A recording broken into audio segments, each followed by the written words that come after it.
بسم اللہ الرحمن الرحیم۔ حضرت ابن عباس رضی اللہ عنہ بیان کرتے ہیں، ایک اعرابی نبی صلی اللہ علیہ وآلہ وسلم کی خدمت میں حاضر ہوا تو اس نے کہا، میں نے رمضان کا چاند دیکھا ہے۔ آپ صلی اللہ علیہ وآلہ وسلم نے فرمایا، کیا تم گواہی دیتے ہو کہ اللہ کے سوا کوئی معبود برحق نہیں؟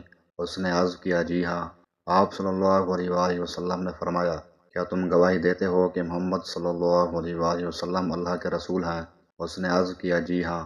آپ صلی اللہ علیہ وآلہ وسلم نے فرمایا، بلال، لوگوں میں اعلان کر دو کہ وہ کل روزہ رکھیں۔ مشکوٰۃ المصابیح، حدیث نمبر 1978۔ حضرت ابن عمر رضی اللہ عنہ بیان کرتے ہیں، لوگ چاند دیکھنے کے لیے جمع ہوئے تو میں نے رسول اللہ صلی اللہ علیہ وآلہ وسلم کو بتایا کہ میں نے اس کو دیکھ لیا ہے۔ آپ نے روزہ رکھا اور لوگوں کو بھی روزہ رکھنے کا حکم فرمایا۔ مشکوٰۃ المصابیح، حدیث نمبر 1979۔ حضرت عائشہ رضی اللہ عنہ بیان کرتی ہیں، رسول اللہ صلی اللہ علیہ وآلہ وسلم شعبان کی گنتی کا دیگر مہینوں کی نسبت زیادہ اہتمام کیا کرتے تھے۔ پھر آپ رمضان کا چاند نظر آنے پر روزہ رکھتے۔ اگر مطلع ابر آلود ہوتا تو آپ 30 دن کی گنتی فرماتے، پھر روزہ رکھتے۔ مشکوٰۃ المصابیح، حدیث نمبر 1980۔ حضرت انس رضی اللہ عنہ بیان کرتے ہیں، رسول اللہ صلی اللہ علیہ وآلہ وسلم نے فرمایا، سحری کھایا کرو کیونکہ سحری کھانے میں برکت ہے۔ مشکوٰۃ المصابیح، حدیث نمبر 1982۔